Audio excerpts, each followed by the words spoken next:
Hi friends, welcome to our channel. నేను మీకు ఉస్మా. ఎలా ఉన్నారండి అందరూ? మీ అందరూ కూడా హ్యాపీ అండ్ హెల్తీగా ఉంటారని మనస్ఫూర్తిగా కోరుకుంటూ ఇవాళ బ్లాగ్ స్టార్ట్ చేస్తున్నా. ఇంకా దీపావళి వచ్చేస్తున్నారు కదండి. మనం ఎన్ని లైట్స్ పెట్టినా, ఎన్ని దీపాలు పెట్టినా కూడాను, పువ్వులతో ఎన్ని అలంకరణ చేసినా కూడా ఒక్క ప్రేమితకి చక్కగా అలంకరణ చేసుకుని స్టోన్స్ పెట్టుకుని, అంటే వీడియో స్టార్ట్ లో చూసారు కదా, అలా అలంకరణ చేసుకుని చక్కగా ముగ్గు మధ్యలో పెట్టేసి బోల్డ్ అన్ని పిక్స్ అయితే తీసుకుంటా అనమాట. మాకు అది అలవాటు. సో ఈసారి మంచి ఐడియా వచ్చింది. అది కూడా మన యూట్యూబ్ లో చూసానండి. సో అది చేశాను అనమాట. సో కట్ చేస్తే ఎర్లీ మార్నింగ్ టైం ఇల్లంతా చక్కగా నీట్గా పాచిగుమ్మలన్నీ తుడిచేసుకున్నాను. అండ్ ఇల్లు కూడా కొంచెం సర్దేసుకున్నాను. ఇంకా ఎప్పుడైతే పారిజాతం పువ్వులండి సీజన్ కదా, తెలిసిన వాళ్ళ ఇంటి దగ్గర అండి బోల్డ్ అన్ని పువ్వులు అయితే వస్తున్నాయి అనమాట. సో చక్కగా ఎర్లీ మార్నింగ్ వెళ్ళేసి తీసుకొస్తుంటాను. సో ఇవన్నీ ఏంటంటే మనకి చక్కగా దండ కడితే, మాల కట్టామనుకోండి, గట్టిగా ముడి వేసేటప్పుడు ఆ కాడ తెగిపోతూ ఉంటుంది. సో అలా కాకుండా నేను ఒక 2-3 రకాలైతే దండలు సూది దారంతో ఇలాగా నేను ట్రై చేశాను, మీతో షేర్ చేసుకుంటున్నాను. ఒకటి చూడండి, పొడవుగా దండ కట్టుకోవడం అనమాట. పొడవుగా దండ కడితే ఇలాగంటే ఏంటంటే మనకి తక్కువ పువ్వులు ఉన్నాయనుకోండి, పొడవుగా దండ కడితే కొంచెం లెందీగా కనబడుతుంది. ఇంకొక దండ అయితే కట్టానండి. ఎలాగంటే 2 పొడవుగా వెళతాయి అండ్ 2 అడ్డంగా వస్తాయి అనమాట. అలాగొస్తే ఏంటంటే దగ్గరగా కనబడతాయి అండ్ రౌండ్ గా కొంచెం కనబడుతుంది అనమాట. ఎడ్జెస్ కి మనం దారం ముడి వేసేటప్పుడు కూడా కొంచెం కట్ చేసేయాలి. నేను చేయలేదు. ఇక్కడ చూస్తున్నారు కదా, ఇలా గనక స్వామివారికి మనం అమ్మవారికి అలంకరణ చేసామంటే చాలా బాగుంటుంది. చూడండి. ఇంకా మీకు ఏది నచ్చిందో తప్పకుండా కామెంట్ చేయండి. ఇది నాకు ఎక్కువ నచ్చింది. ఏంటి అని అంటే 2 ఎదురెదురుగా ఇలాగా మనం సూది దారంతో ఇలా కుట్టాలన్నమాట. కుడితే ఇది నాకు ఎక్కువ నచ్చిందండి. ఎందుకంటే మధ్యలో రెడ్ కాడ కూడా కనబడుతూ పువ్వులైతే ఇలాగ ట్విన్స్ లా కనబడుతున్నాయి. చూడండి, మల్లె పువ్వుల్లాగా కనబడుతున్నాయి. మీకు ఏది నచ్చిందో తప్పకుండా కామెంట్ చేయండి. ఇంకా నాకైతే ఇది ఎక్కువ నచ్చింది. సో ఇదొక వెరైటీ అయితే. ఇంకోటి మనందరికీ తెలిసిందే, రెగ్యులర్ గా చేస్తున్నదే, దగ్గరగా ఇలాగా ఒకటి ఇటు ఒకటి అటు ఇలాగ గుచ్చేస్తామంటే సరిపోతుంది. మధ్యలో ఒక తెల్ల పువ్వు ఒకటి అటాచ్ చేశాను. దీని బదులుగా మనం ఒక రోజ్ పెటల్స్ కానీ లేకపోతే చిన్న రోజా పువ్వు కానీ మనం అటాచ్ చేసామంటే కూడా ఇంకా బాగుంటుంది అనమాట. అసలు పారిజాతం పువ్వులకి ఇంకేంటి మనం కాంబినేషన్ చేయక్కర్లేదు. ఇదిగోండి, ఇదొక వెరైటీ. ఇది కాకుండా మనకి రెగ్యులర్ గా అంటే తెల్ల పువ్వులు ఏంటంటారు, నందివర్ధన పువ్వులు అంటే ఆల్మోస్ట్ మనకి దొరుకుతుంటాయి కదా, వాటితోటి ఇవి కూడా కాంబినేషన్ గా మనం చేయొచ్చు అనమాట. సో ఇదైతే చూస్తున్నారు కదా, ఇది ఇంకొక వెరైటీ. 2 అడ్డంగా వస్తాయి అండ్ 1 పొడవుగా వస్తుంది. ఇదైతే కొంచెం పెద్ద దండ వచ్చింది కాబట్టి స్వామి అమ్మవార్లకి ముగ్గురికి కలిపేసి ఒక దండ వేసాను అనమాట. ఇంకోటి తక్కువ పువ్వులు ఉన్నాయంటే పొడవుగా చేసుకోవచ్చు. అండ్ ఎక్కువ విగ్రహాలకి మనం అలంకరణ చేయాలి అంటే పొడవుగా చేసామంటే ఉన్న పువ్వులన్నీ కూడా చక్కగా సరిపోతాయి. ఇదిగోండి, నందివర్ధన పువ్వులు కూడా దొరికాయి. ఇవైతే నార్మల్ గా చేశాను. ఇటొకటి అటొకటి చెప్పున గుచ్చాను అనమాట. ఇవి కూడా బేసిక్ గా మనకి మాల కట్టడానికి అంత ఈజీగా ఉండవు కాబట్టి సూది దారమే బెటర్ అనిపించింది. చూస్తున్నారు కదా, బాగుంది కదా అలంకరణ. ఇంకా చిన్న విగ్రహాలు లైక్ మనకి కన్నయ్యకి మనం అలంకరణ కూడా చక్కగా చేసుకోవచ్చు. చూస్తున్నారు కదా, చిన్న దండ కూడా అరేంజ్ చేశాను. నాకైతే చాలా నచ్చిందనమాట. ఇంకా వచ్చేసాను తులసం చెట్టు దగ్గరికి. విడి పువ్వులు అసలు మిగలలేదు, లేకపోతే తులసం చెట్టు దగ్గర కూడా చక్కగా అలంకరణ చేసేదానండి. సో టైం అయితే 5:30. ఈ విధంగా ఈ రోజు పూజ అయితే కంప్లీట్ అయింది. మీ సంగతులు ఏంటండి? వీడియోస్ నచ్చుతున్నాయా? కామెంట్ చేయడం అస్సలు మర్చిపోకండి. నచ్చకపోయినా కామెంట్ చేయండి. ఇంకా రీసెంట్గా కస్తూరి చెట్టు ఒకటి ఇక్కడ అంటే పాతానండి. చక్కగా చిగురు వస్తుంటే చాలా బాగుంది. రీసెంట్గా నేనైతే చాలా టెన్షన్ అయ్యాను. ఏంటంటే పురుగులన్నీ పట్టేస్తున్నాయండి. ఒకటి ఏంటంటే టీ పొడి వేశాను పసుపు కలిపేసి, చెప్పాను కదా యూట్యూబ్ వీడియోస్లో చూసి చేశానండి. మంచిగా అది రిజల్ట్ వచ్చింది. మీరు కూడా తప్పకుండా ట్రై చేయొచ్చు. ఇంకా ఈరోజైతే మార్నింగే నీళ్ళు వచ్చేసాయండి. ఇలా పూజ అయింది, నీళ్ళు వచ్చేసాయి. అండ్ బట్టలు తుక్కోవడం, క్లీనింగ్, ఇవన్నీ ఏదైతే కిచెన్కి సంబంధం లేని పనులు చేసుకుంటూ ఈరోజు రొటీన్ అనేది చాలా లేట్ అయిపోయింది. ఇంకా ఏది సర్దుతాను, ఏది క్లీన్ చేస్తాను, ఏది చేసినా చేయకపోయినా స్టవ్ క్లీన్ చేసుకోవాలి అండ్ కౌంటర్ టాప్ కూడా క్లీన్ చేసుకోవాలి కదా. ఆ 2 ఎంతవరకు అవుతా కనీసం అరగంట పట్టేస్తుంది ఎక్కడ సామాన్ అక్కడ సర్దేసి చేయడానికి. సో ఇంకా హరిబరిగా చేసుకుంటున్నాను అనమాట. ఇక్కడేనండి మనం దెబ్బతింటాం. ఏంటంటే మనలో చాలా మంది హౌస్ వైఫ్ కానీ ఏంటంటే పనులు అవ్వలేదనుకోండి, ఎక్కువగా కంపేర్ చేసేస్తుంటాం. లైక్ నేను ఈ టైం కన్నా చేసేస్తాను, ఇవాళ ఈ టైంకి చేయలేదు, లేకపోతే వాళ్ళు ఈ పనులన్నీ చేసేస్తున్నారు, వాళ్ళు నైటే క్లీన్ చేసేస్తున్నారు, నేను చేయలేకపోతున్నాను. ఇలా కంపేర్ అస్సలు చేసుకోవద్దండి. మనకి మనం ఎప్పుడు డౌన్గా ఫీల్ అవ్వకూడదు. ఒకటేనండి, చేస్తాం, మనమే చేస్తాం. అంటే ఇంటి పనులే కదా చేసాం, బయట పనులు చేసిన తర్వాత వంటింట్లోకి వచ్చామా, లేకపోతే వంటింట్లో పనులు చేశాక బయట పనులు చేస్తాం, అంతే కదండి. ఆ తర్వాత మనకి ఎనర్జీ కూడా చాలా లాస్ అవుతుంది తెలుసండి.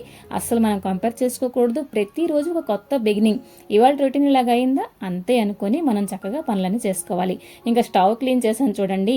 మా ఇంట్లో ఫ్యాన్కి కూడా అన్ని రెక్కలు లేవు తెలుసా, అన్ని ఆ స్టాండ్కి అన్ని రెక్కలు ఉన్నాయన్నమాట.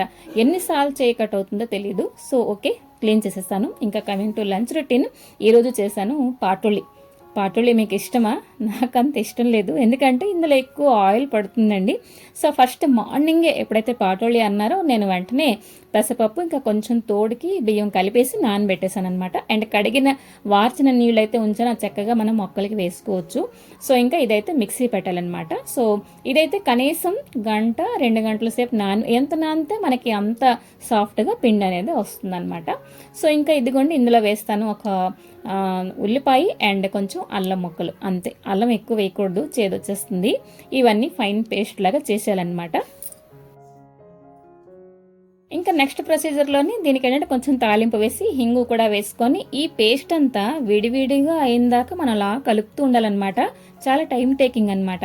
అయితే చెప్పాను కదా కొంచెం ఆయిల్ ఎక్కువ ఉంటుంది. అయితే ఒక్కొక్కసారి చూడండి గమ్మత్ ఏంటంటే ఇంట్లో వాళ్ళ కోసం మనం అన్నీ చేస్తామండి. లైక్ ఒక రెసిపీ మనకి నచ్చట్లేదు అని అంటే అన్నం తినేటప్పుడు మనకి నచ్చింది ఒక ఐటెం కనీసం ఉండాలి. ఒక్కొక్కసారి ఏంటంటే ఇంట్లో అందరి కోసం చేస్తాం, అది అందరికీ నచ్చుతుంది, సరిపోతుంది. లైక్ ఎగ్జాంపుల్ ఏంటంటే ఈరోజు పాటోళి చేస్తాను, నాకు అంత ఆయిల్ ఫుడ్ నచ్చదు కాబట్టి నేను సపరేట్గా కొంచెం కాకరకాయ ముక్కలు అయితే ఫ్రై చేసుకుంటున్నాను. అయితే నేను ఒక్కరిదాన్ని తినేస్తానని కాదు, అందరి కోసం కూడా వడ్డిస్తాను.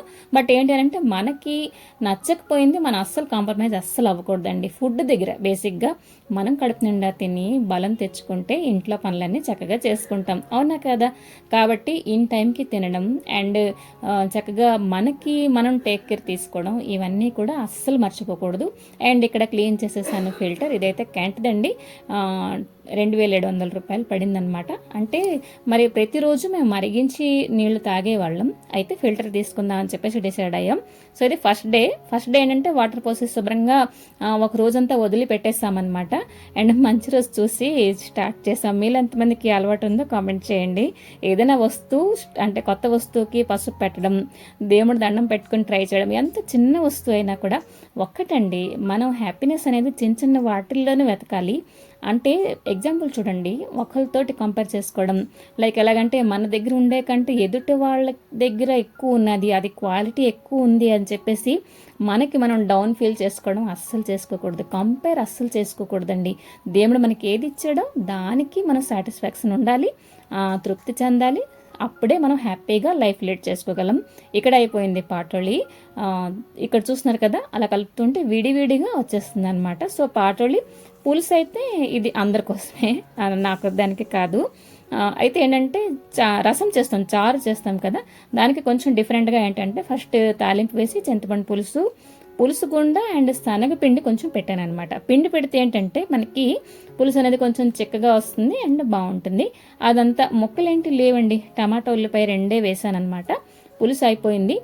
అండ్ ఇందులో పులుసు అనేది మనకి టేస్టీగా రావాలంటే నెయ్యితో తాలింపు వేయాలి. అండ్ పులుసు గుండ ఏంటంటే మెంతులు, ధనియాలు, జీలకర్ర, మిరియాలు, ఇంతకే కొంచెం డ్రై రోస్ట్ చేసేసి గుండ చేసేసి పులుసులో వేయండి, అదిరిపోతుంది.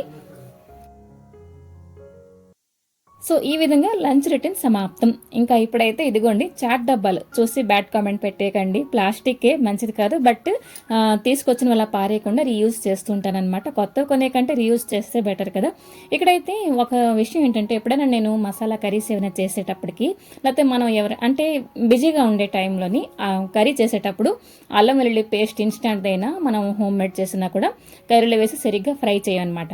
సో ఇప్పుడు ఒక మంచి మసాలా మిక్స్ మీతో షేర్ చేస్తాను. ఎటువంటి కర్రీస్కి అయినా కూడా ఇది అదిరిపోతుంది. సో ఫస్ట్ అయితే కొంచెం అల్లం మంచిగా కడిగేసి చిన్న చిన్న ముక్కలు కట్ చేసుకుంటున్నాను. ఇది పీచ్ లాగా ఉందండి, కొంచెం ముదురుదనమాట, లేతది వస్తే ఇంకా రుచికరంగా ఉంటుందన్నమాట. అండ్ ఇక్కడ ఇదిగోండి వెల్లుల్లిపాయలు అయితే 2 తీసుకున్నాను. ఇవన్నీ మొత్తం తొక్క తీసేలేదు, జస్ట్ తోకల్లాగా ఉంటాయి కదా, అవైతే కట్ చేశాను అనమాట. అయితే ఈ మసాలా పేస్ట్ ఏంటంటే మన అమ్మమ్మలు చేసేవాళ్ళు చూడండి, రుబ్బు రోలు మీద అల్లం, వెల్లుల్లి, ధనియాలు, జీలకర్ర అండ్ మిరియాలు కూడా వేసేవారు, గసగసాలు కూడా వేసేవారు. సో నేను ఆ 2 స్కిప్ చేశాను. ఇప్పుడైతే చూడండి కొంచెం ధనియాలు, జీలకర్ర, అల్లం వెల్లుల్లి, రెడ్ చిల్లీ, ఇవైతే చాలా కారంగా ఉన్నాయండి. సో 2 వేసాను, మీకు కాస్త ఎక్కువ యాడ్ చేసుకోవచ్చు. సో చూస్తున్నారు కదా 2 వేసాను. ఇవన్నీ ఫైన్ పేస్ట్ లాగా కొంచెం వాటర్ మిక్స్ చేసుకొని ఫైన్, ఎందుకంటే ధనియాలు అంత సులభంగా మన మాట వినదు. సో కాబట్టి వాటర్ కొంచెం మిక్స్ చేసుకొని ఫైన్ పేస్ట్లా చేసుకున్నాం. అయితే ఇలానే మనం ఉంచుకుంటామంటే వెంటనే బూజు పెట్టేస్తుంది. దీనికి నెక్స్ట్ ప్రొసీజర్ ఏంటంటే కడాయిలో కొంచెం ఆయిల్ వేసుకొని ఒక బిర్యానీ ఆకు చిన్న చిన్న ముక్కలు కట్ చేసి వేసాను. అండ్ ఈ ఆయిల్లోని మనం పేస్ట్ చేసాం కదా అల్లం వెల్లుల్లి, అవన్నీ కూడా మంచిగా ఫ్రై చేసుకోవాలి. ఎప్పుడైనా హరీబరిలో ఇలాంటి మసాలా మనం ఏ రోజు కర్రీ చేస్తామో అప్పుడే చేశాను అనుకోండి, ఎంత వేరం నలుగుతుందా, ఎంత వేరం ఫ్రై అవుతుందా అని తొందరపాటుతోటి పచ్చివాసన ఉండిపోతూ ఉంటుంది. ఎక్కువగా నా వల్ల జరిగే మిస్టేక్ అదే. కాబట్టి ఇప్పుడు కొంచెం ఫ్రీ టైంలోని ఇలాంటివన్నీ చేసి పెట్టుకున్నామంటే మనకి సామాన్లు వేస్ట్ అవ్వకుండా ఏంటంటే టైం కలిసి వస్తుంది అండ్ కర్రీ కూడా టేస్టీగా ఉంటుంది. సో ఇదిగోండి మొత్తం వాటర్ అంతా ఎగిరిపోయి దగ్గర పడిపోవాలన్నమాట మనకి అల్లం వెల్లుల్లి పేస్ట్. అలాగని ఇది ఎక్కువ చేసేసి మనం ఫ్రిడ్జ్లో స్టోర్ చేసుకున్నాం అనుకోండి, డెఫినెట్గా పాడైపోతుంది. కనీసం ఒక 3-4 టైమ్స్కి ఒక 1 వీక్కి సరిపడా అనుకోవచ్చు ఈ మాత్రం మసాలా పేస్ట్. సో ఇంకా ఇదిగోండి మంచిగా వాటర్ లేకుండా పొడిగా ఉండే ఒక ఎయిర్ టైట్ కంటైనర్లో మనం చక్కగా ఈ మసాలా పేస్ట్ అనేది స్టోర్ చేసుకోవచ్చు. నార్మల్గా అల్లం వెల్లుల్లి పేస్ట్ యాడ్ చేసే కంటే ఈ పేస్ట్ కనుక మనం కర్రీలో వేసామంటే వాసన అయితే సూపర్గా ఉందండి. బిర్యానీ ఆకు కూడా మంచిగా ఫ్రై అయింది. అండ్ ఈ పేస్ట్ చెప్తున్నాను కదా 1 వీక్కి సరిపోతుంది నాకు. కర్రీ చేద్దామంటే ఈరోజు అంటే ఏంటి ఆలు ఉంది, పన్నీర్ ఉంది, ఏం చేద్దామా అని ఆలోచిస్తూ మరి కర్రీ మీద షేర్ చేయలేదు. ఇంకా మెయిన్ థింగ్ ఏంటంటే నాకు బేసిక్గా టమాటాస్, ఇది కర్రీలో వేయకపోతే రుచి రాదు, రంగు రాదు. కానీ కర్రీలో వేసామంటే కూరలో కరివేపాకు తీసి పక్కన పడేసేటట్టుగా పడేస్తారండి మా ఇంట్లోని. నాకు నచ్చదు, ఎందుకంటే అంత డబ్బులు పెట్టి కొంటామా అని చెప్పేసి. సో ఇదిగోండి ఇప్పుడు ఏంటంటే టమాటా పేస్ట్ చేస్తున్నాను. ఒక 4 తీసుకున్నాను టమాటాలు. అండ్ ఇది కూడాను మంచిగా ఫైన్ పేస్ట్ చేశాను. ఇందులో వేయలేదు వాటర్, ఎందుకంటే బోల్డ్ వాటర్ కంటెంట్ ఉంటుంది. కడాయిలో కొంచెం ఆయిల్ వేసుకొని కొంచెం షుగర్ వేసాను, సో దట్ మంచి కలర్ వస్తుంది క్యారమెల్ అయ్యి. అండ్ ఈ టమాటా ప్యూరీ ఏదైతే ఉందో అది వేసేసాను అనమాట. ఇది కూడా కాస్త టైం తీసుకొని ఓపిక్గా దగ్గర పడిపోనిస్తాను అనమాట. లైక్ మనకి టమాటా పచ్చడి లాగా వచ్చేయాలి. ఇందులో మరి ఇంకేంటి వేయలేదండి. ఇప్పుడు కర్రీస్లో టమాటా ప్యూరీ కూడా మనం వేసామనుకోండి, ఆ పచ్చివాసన కూడా వెంటనే పోదు, అలా కలుపుతూ ఉండాలి. ఈ లోపల వేసిన మసాలా మాడిపోతుంది. సో దట్ ఇలా చేస్తే ఏంటనంటే మనకి టైం కలిసి వస్తుంది. అండ్ టమాటా ముక్కలు కూడా పక్కన తీసి పడేయరు. అండ్ చూస్తున్నారు కదా దగ్గర పడిపోయింది. కడాయి కూడా అంచులు మాడిపో వచ్చాయి నాకైతే. సో ఇంకా ఇదిగోండి పవర్ కట్ టైంలో కానీ ఇలాంటి రెసిపీస్ మనకి చాలా చేసి ఉంచుకున్నామంటే ముందరే పవర్ ఉన్నప్పుడే చాలా యూజ్ఫుల్ అనమాట. సో ఇది వీడియో చేస్తున్నాను, పవర్ కట్ అయింది. సో సరేనండి, ఈ వ్లాగ్ ఇక్కడ తాపేద్దాము. నచ్చింది లేదు తప్పకుండా కామెంట్ చేయండి, నచ్చకపోయినా కామెంట్. మరొక మంచి వ్లాగ్తో మేము ముందరికి వస్తాను. Till then take care and bye bye.